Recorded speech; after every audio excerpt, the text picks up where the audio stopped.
Ya, selanjutnya kita akan membahas tentang konsentrasi belajar. Ya, kalau kita sudah berinteraksi, kemudian kita juga harus berkonsentrasi ya terhadap apa yang sedang kita komunikasikan, terhadap apa yang sedang kita interaksikan, sedang kita lakukan pada saat itu.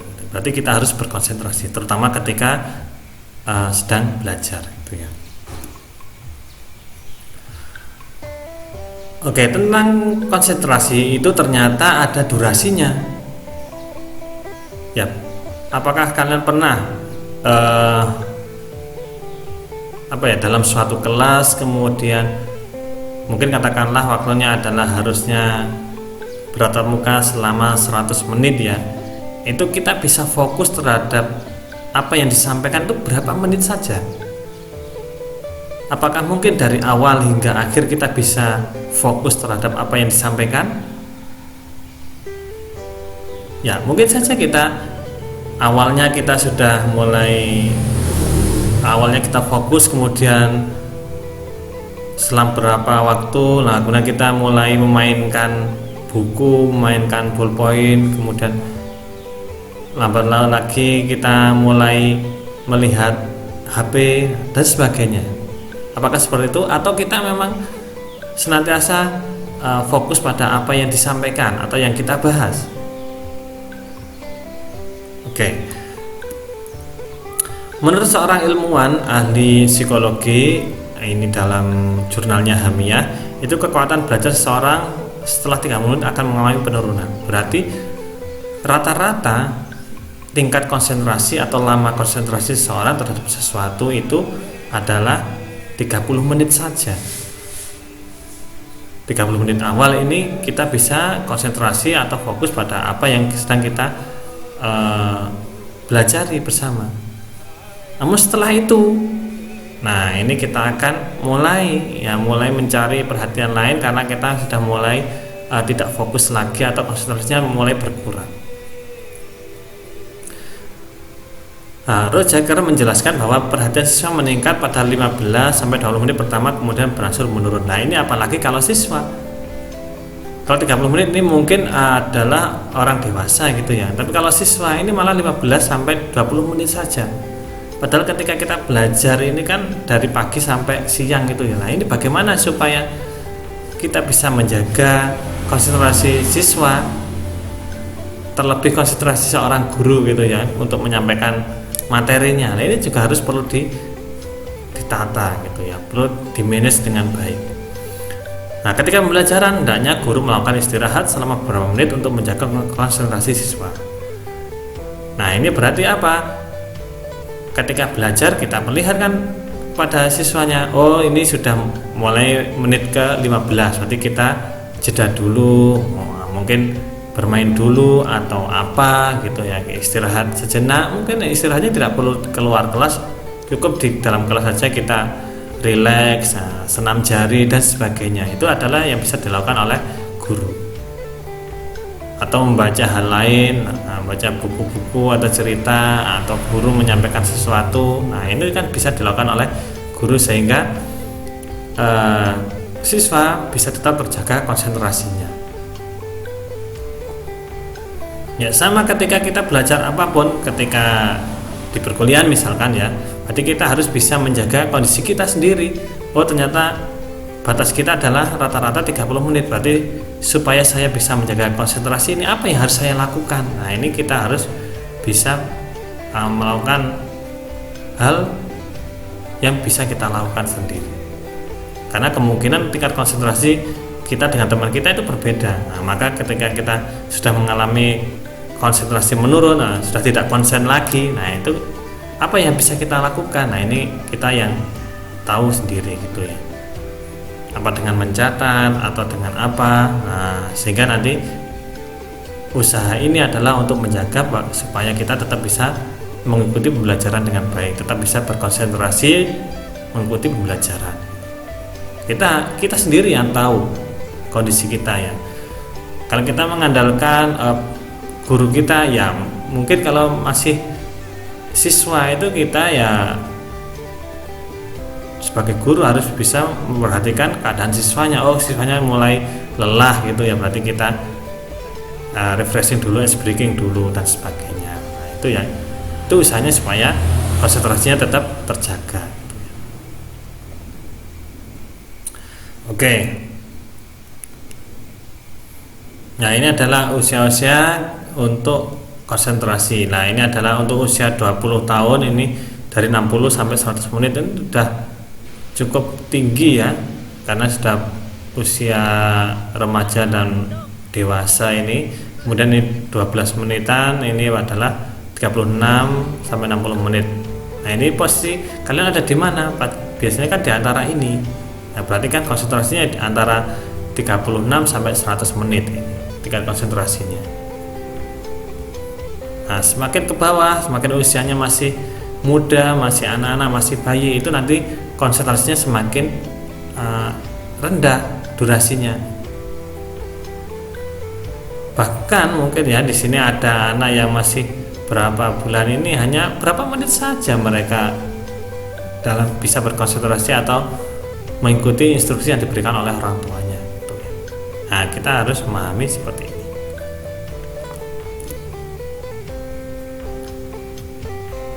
Nah, apa sih sebenarnya konsentrasi itu? Nah, konsentrasi adalah pemusatan perhatian pada suatu hal. Seperti contohnya ketika kita belajar matematika, berarti fokus kita ya belajar matematika itu. Misal ada, kemarin ada PR bahasa Indonesia yang belum saya kerjakan. Nah, berarti sudah mulai tidak konsen lagi.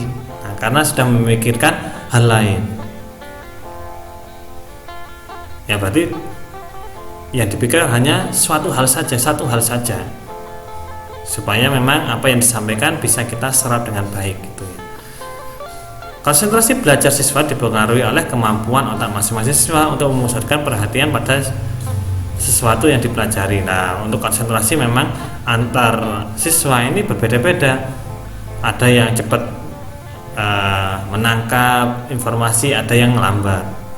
Makanya biasanya kita dalam satu kelas ada siswa kita ya, teman kita yang pinter, ada teman kita yang biasanya masih tertinggal gitu ya. Ya karena memang kemampuan otak setiap siswa itu berbeda-beda.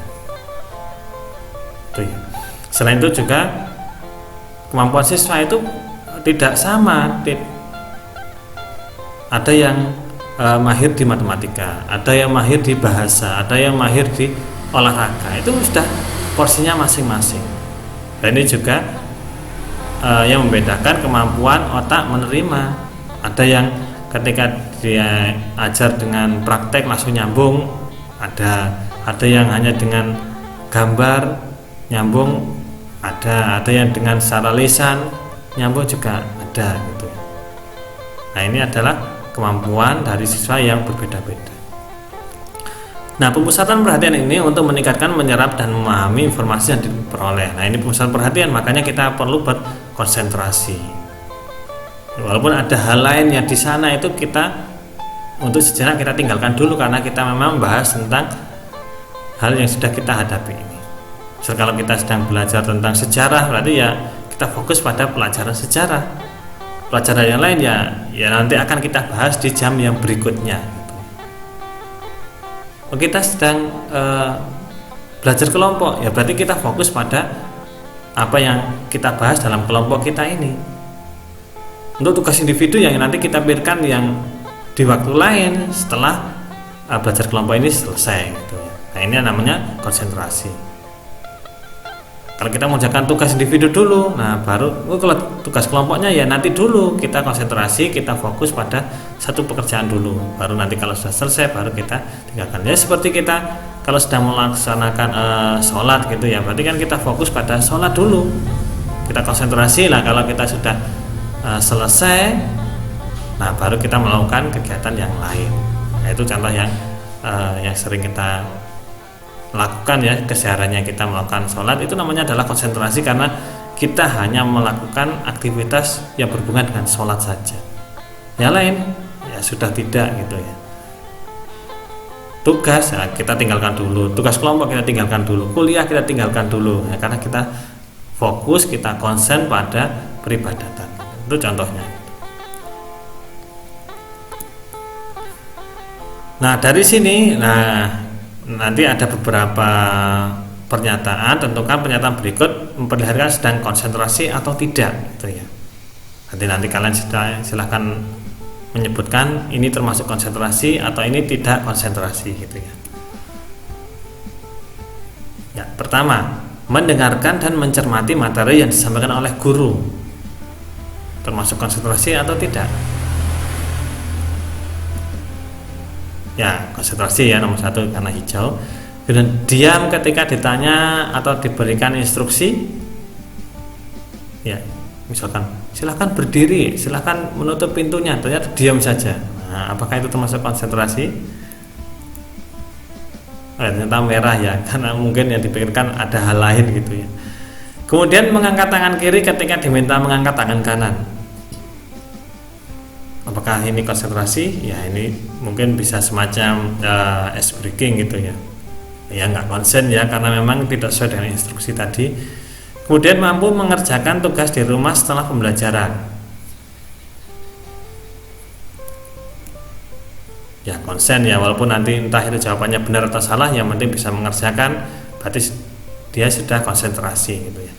Kemudian meletakkan kepala di atas meja ketika pembelajaran sedang berlangsung. Nah, ini sedang ngapain ini ya? Ya pastinya tidak konsentrasi ya, karena menundukkan kepala di atas meja. Kemudian bertanya ketika mengalami kesulitan atau belum paham. Oke, namanya konsentrasi ya. Tidak dapat memberikan jawaban atas materi yang sudah dipelajari. Ya, ini termasuk yang tidak konsentrasi. Ya, ini bedakan antara tidak dapat memberikan jawaban dengan memberikan jawaban yang salah. Itu beda ya. Kalau tidak memberikan jawaban berarti ya diam saja.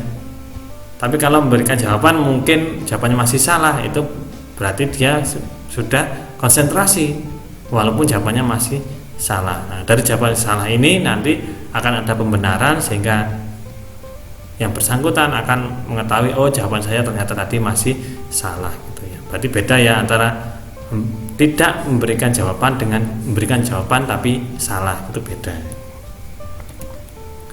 Yang 8, tepat waktu dan disiplin mengikuti pembelajaran. Ya, ini pasti adalah konsentrasi gitu ya. Nah, ini adalah tadi beberapa indikator tentang konsentrasi belajar atau siswa dalam kelas. Kalau mengalami beberapa hal tadi, berarti kita bisa mengidentifikasi bahwa siswa tadi adalah sedang konsen atau tidak konsen ya terhadap apa yang kita sampaikan. Dari sini pasti kalian bisa menyebutkan apa saja indikator-indikator dari seseorang itu dinamakan konsentrasi belajar. Ya, silahkan dicari jawabannya ya. Nanti kalau tahu indikatornya, nanti pasti mengetahui, oh siswa ini sudah mulai menurun konsentrasinya, sehingga kita bisa melakukan kegiatan yang lain gitu ya. Untuk menjaga konsentrasi tetap terjaga.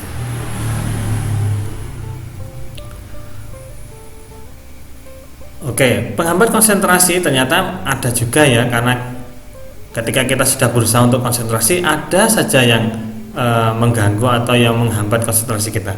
Nah, yang pertama adalah tidak adanya motivasi diri. Nah, ini kalau kita sudah, wah ini nanti kalau pelajaran ini awangel ya wes tak tinggal turu, saya tinggal tidur. Nah, ini namanya tidak ada motivasi diri. Motivasi tidak hanya dapat muncul dari diri sendiri, tapi terkadang muncul melalui perantara orang lain. Nah, ini kalau kita sudah mulai tidak termotivasi, ya kita bisa bertanya kepada orang lain atau ngobrol dengan teman kita terkait informasi yang sedang disampaikan gitu ya. Ya mungkin teman kita paham tentang apa yang sedang dibicarakan. Kemudian jenuh. Ya, kejenuhan dapat membuat semuanya tidak mampu untuk diselesaikan. Segera berhenti sejenak untuk merefresh suasana dan pikiran. Nah, ini jenuh kalau kita memang kita mengalami kebosanan, nah kita bisa izin keluar kelas sejenak atau mungkin menyampaikan pada gurunya untuk istirahat sebentar dan sebagainya supaya kita memang bisa tetap berkonsentrasi. Kalau jenuh kita teruskan, ya nanti apa yang disampaikan tidak akan masuk kepada diri kita. Informasi yang disampaikan ya hanya berlalu saja seperti itu ya, karena kita mengalami kejenuhan. Kemudian kesehatan terganggu, ya memang kesehatan nomor satu, karena sebaik apapun lingkungan yang peluang yang diperoleh akan tiada, berarti apabila tubuh tidak mampu melakukannya karena sedang tidak fit, ya kesehatan memang yang paling utama ya. Ada peluang, ada lingkungan yang baik, tapi kondisi kita sedang sakit, nah ini juga kita akan tidak mudah untuk berkonsentrasi gitu ya, karena kesehatan kita terganggu. Pasti kita inginnya itu istirahat, pengennya tidur terus gitu ya, kalau tubuh kita tidak sehat gitu ya. Makanya kita perlu menjaga kesehatan. Selanjutnya adalah lingkungan yang tidak kondusif. Lingkungan yang tidak sesuai akan mempengaruhi hasil yang akan dicapai. Setting sedemikian rupa lingkungan sehingga dapat membantu upaya yang dilakukan. Berarti lingkungan yang tidak kondusif, misalkan kita belajar atau sedang ujian tapi di sekitar kita suasananya ramai, atau mungkin ada orang yang sedang hajatan, musiknya sangat keras sekali, nah kita tidak bisa berkonsentrasi, nah itu adalah lingkungan yang tidak kondusif.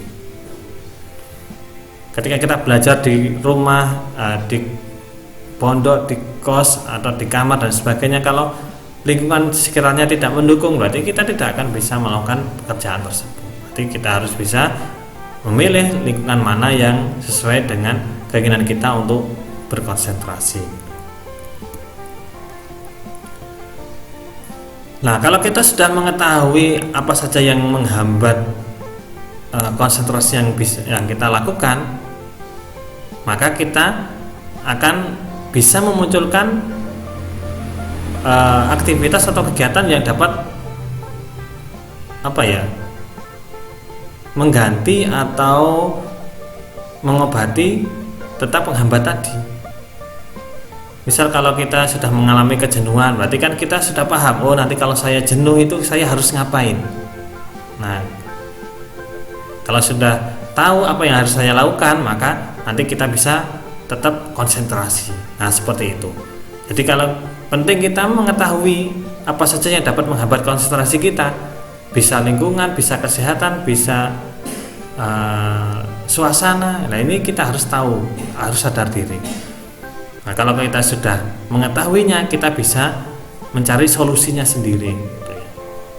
Supaya saya tetap sehat, ini bagaimana caranya? Supaya lingkungan belajar saya enak, nyaman, itu bagaimana caranya? Supaya saya tidak jenuh dalam belajar, dalam mengikuti perkuliahan, dalam kelas, bagaimana caranya? Nah, ini adalah kita yang mengetahuinya. Kalau kita sudah tahu, nanti kemungkinan besar kita akan bisa menjaga supaya kita bisa tetap berkonsentrasi. Misalkan ya dalam kesehatan, supaya kesehatan kita tidak terganggu, maka kita harus istirahat yang cukup. Kemudian bisa makan yang minuman dengan makanan yang bergizi dan minuman yang segar gitu ya. Kemudian menjaga ritme jantung itu normal.